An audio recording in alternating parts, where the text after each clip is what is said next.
Hey what's up guys, welcome to my YouTube channel Animax TV. So guys, आज video में मैं बात करने जा रहा हूँ रामेन गाय के बारे में। अगर आपने नारुतो देखा है और आप नारुतो फैन हो तो ऐसा हो नहीं सकता कि आपने इस बंदे के बारे में ना सुना हो। ये बंदा बहुत ही मिस्टीरियस बंदा है और आज इस वीडियो में मैं इसी के बारे में बात करने जा रहा हूँ। ये कौन है, क्या है और कैसा है, इसकी असली पावर्स क्या है, इसके बारे में मैं बहुत सी चीज़ें डिस्कस करूँगा इस वीडियो में। तो बिना टाइम फोड़े लेट्स बिगिन।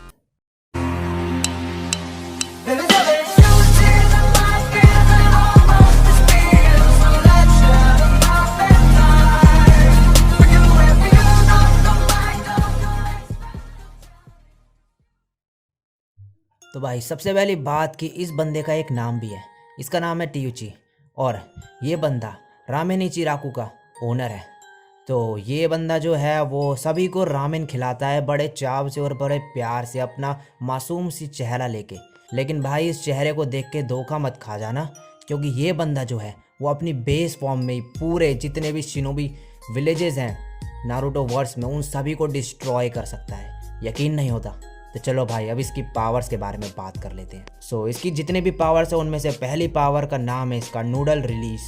अपनी बेस फॉर्म में ये सभी जितने भी लीफ विलेज के मेंबर्स और जितने भी और भी जो विलेज है उन सभी को डिस्ट्रॉय कर सकता है ये अपने सिर्फ नूडल रिलीज से। इसकी नूडल रिलीज पावर एक ऐसी पावर है जिसमें ये नूडल रिलीज करता है अपने हैंड से और वो सभी के पेट के अंदर घुस जाती है और वो सारे नूडल एक बार किसी के पेट के अंदर चले जाए तो उन सभी का पेट खराब हो जाता है और उसकी वजह से वो सारे के सारे बंदे अपने घुटनों में आ जाते हैं। कैसे? क्योंकि भाई जब पेट खराब होता है ना तो वो बड़े बड़ों को अपने घुटनों पे ले आता है।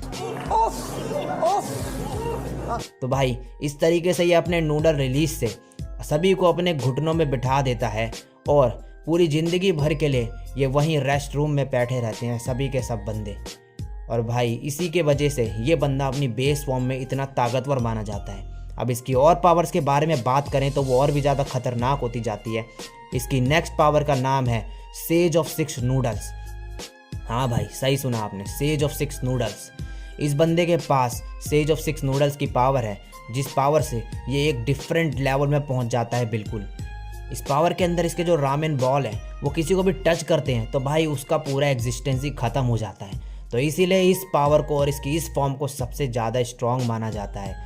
इसकी और भी कई इससे भी ज़्यादा स्ट्रॉन्ग पावर है जिन्हें देख के आप बिल्कुल हैरान हो जाओगे। भाई ये बंदा जो है उसके एक आंख में रिनेगान है और एक आंख में शारिंगान है।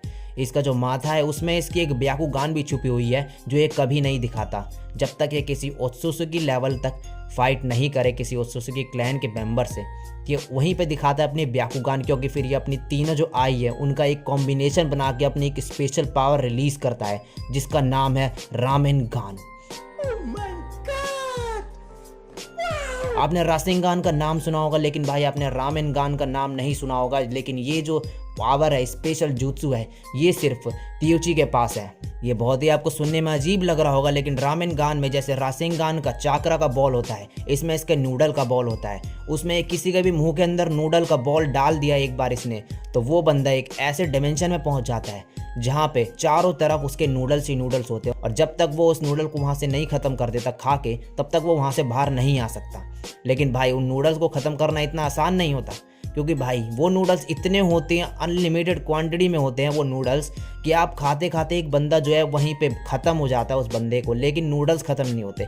इसलिए इस पावर को इसकी सबसे स्ट्रॉन्गेस्ट पावर माना जाता है, जिसमें ये अपनी ब्याकुगान जो आई है वो सबको दिखा देता है और उसे रिवील कर देता है। इसकी नेक्स्ट पावर आती है द ट्रूथ सीकिंग बॉल्स।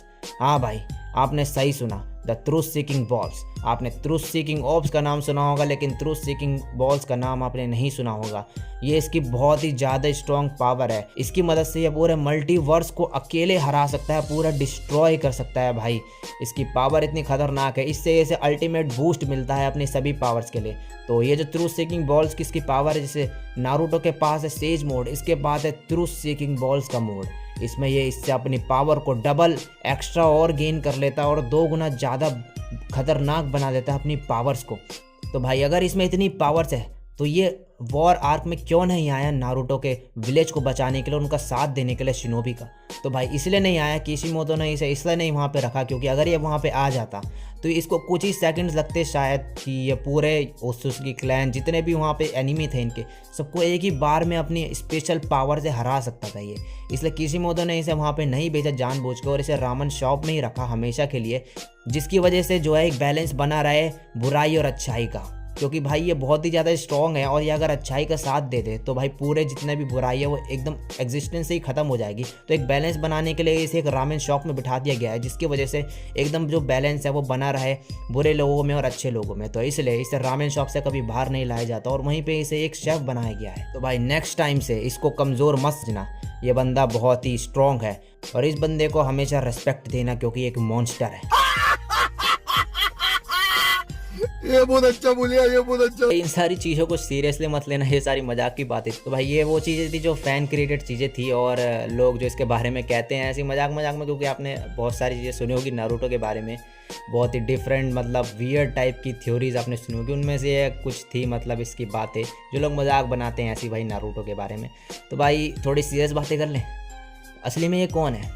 कुछ लोग इसे बोलते हैं शिनोबी था पहले अपने यूथ में और बाद में ये रामेन शॉप में आ गया। तो भाई कुछ थ्योरीज के बारे में बात कर लेते हैं अब कि ये बंदा असली में है कौन। तो अगर ये बंदा सच में एक शिनोबी होगा मेरे हिसाब से तो अपने यूथ में होगा ये शिनोबी और ये ज़्यादा रैंक में नहीं होगा, जहाँ तक ये गैनिन या चुनियन रैंक में होगा और उतना इसका जो चाकरा रिजर्व है वो एवरेज ही होगा। और जहाँ तक ये थोड़े बहुत जूसूस वगैरह भी यूज़ कर लेता होगा जैसे कि अर्थ स्टाइल और वाटर स्टाइल जूसू, उनमें से कोई इन दोनों में से कोई भी स्टाइल इसका हो सकता है। और ये केंचुत्सु में शायद थोड़ा बहुत बढ़िया हो क्योंकि ये शेफ़ है ये। तो भाई मेरे हिसाब से जो है ये बंदा पहले जो है अपने यूथ में था और बाद में इसने अपने जो मिशन वगैरह करे एज अ गैनिन, वहाँ से इसने जो पैसा इसने इकट्ठा करा मिशन करके, उसके बाद इसने अपनी जो रामेन शॉप है वो खोल ली क्योंकि इसका उसी में मन था, शायद शेफ़ बनने का मन होगा इसका, इसलिए इसने खोल ली। एक और थ्योरी चलती है इसके बारे में कि जो टीम जिराया थी, गौर से देखिए इस इमेज को, इसमें तीसरा बंदा जो आपको दिख रहा है मिनाटो का टीममेट, इन दोनों की शक्ल एक जैसी मिल रही है कि नहीं? रामेन गाय की और इसकी शक्ल देखो। तो भाई एक थ्योरी ये भी दी जाती है कि ये बंदा यही है। वैसे हो भी सकता है, क्या पता कि ये मिनाटो की एज के आसपास का हो और ये मिनाटो का टीममेट हो और बाद में ये रामेन शॉप का ओनर बन गया और इसीलिए ये जो नारुतो को है इसने कभी नारुतो के साथ भेदभाव नहीं करा और बचपन से ही उसको इसने रामेन खिलाया बिना उसे अपनी शॉप से भगाए। और पहला इंसान था जिसने नारुतो को एक्सेप्ट करा था क्योंकि जो मिनाटो था उसका फादर वो खुद इसका एक टीममेट था। ऐसा भी हो सकता है भाई, और यही रीज़न हो सकता है कि ये जिराए की इतनी रेस्पेक्ट करता था। और ये भी रीज़न हो सकता है, एक ये भी चीज़ हो सकती है कि ये जो शिनोबी थे बाकी के जो इसकी शॉप में रामेन खाने आया करते थे उनको ये डांट भी देता था थोड़ा अगर वो पैसे पे ना करे, इसलिए क्योंकि ये खुद भी पहले एक शिनोबी था और अब रिटायर हो चुका है। तो क्या ये मिनाटो का टीममेट हो सकता है? मेरे हिसाब से नहीं, क्योंकि जो रामेन गाय है वो मिनाटो से 6 या 7 साल बड़ा था। तो ये जो जिराया का आपको टीममेट दिख रहा है और मिनाटो के साथ खड़ा हुआ दिख रहा है, ये शायद कोई और बंदा है रामेन गाय के अलावा। और अगर भाई दूसरी चीज़ ये हो सकती है कि अगर ये शिनोबी नहीं भी है तो भाई क्या फ़र्क पड़ता है इसकी? भाई पावर्स के बारे में जानना चाहते हो आप कि इसके ओरिजिनल पावर क्या है, तो मैं आपको बता दूं। और अगर भाई ये शिनोबी नहीं भी है तो भी ये सबसे स्ट्रॉन्गेस्ट पर्सन है पूरे नारुतो वर्स का। क्यों? क्योंकि भाई यार ये बंदा इतना अच्छा इंसान है कि इस बंदे ने हमेशा से किसी के साथ कोई भेदभाव नहीं करा, सबको रामेन खिलाया, चाहे वो कोई भी हो या कहीं का भी हो। और जब वॉर चल रही थी नारुतो वर्स में, और जब वॉर भी चल रही थी तभी भी इसने सभी को अपने शॉप के रामेन खिलाया, अपनी आंखें बंद करे और फेस पे एक स्माइल के साथ। तो भाई मेरे हिसाब से यही इसकी ट्रू पावर है, सभी को रेस्पेक्ट देना और सभी को खाना खिलाना इक्वालिटी के साथ। और आज भी इसकी जो डॉटर है वो बोरुटो में नेक्स्ट जनरेशन को खाना खिलाती है बड़ी रेस्पेक्ट और इक्वालिटी के साथ। तो भाई इससे बड़ी ट्रू पावर और क्या हो सकती है इस बंदे की? भाई चाहे ये बंदा शिनोबी हो या ना हो, चाहे इसके पास रेनेगान, शारिंगान या ब्याकुगान या फिर ट्रूथ सीकिंग बॉल्स ही क्यों ना हो, ये बंदा भाई सच में बहुत ही महान बंदा है ये नारुतो एनीमे का। तो इस बंदे की रेस्पेक्ट जरूर करना और फालतू की थ्योरी जो चलती रहती है उससे ध्यान मत भटकाना अपना। ये बंदा बहुत ही साफ दिल का इंसान है और बहुत ही अच्छा इंसान है, तो इस बंदे की रेस्पेक्ट करो भाई। तो भाई अगर ये वीडियो आपको अच्छी लगी हो इस बंदे के बारे में जो कि मैंने डिवोट करी थी द रामेन गाय टियुची को, अच्छी लगी हो तो भाई टियुची के नाम पे एक लाइक ज़रूर ठोकना इस वीडियो पे। चैनल पर पहली बार आई हो और मेरे को पहली बार सुन रहे हो तो सब्सक्राइब करना। क्योंकि इस चैनल पे बहुत माल पड़ा है। तो आज के लिए बस इतना ही, मिलता हूँ नेक्स्ट वीडियो में। तब तक के लिए सायनारा और बाय।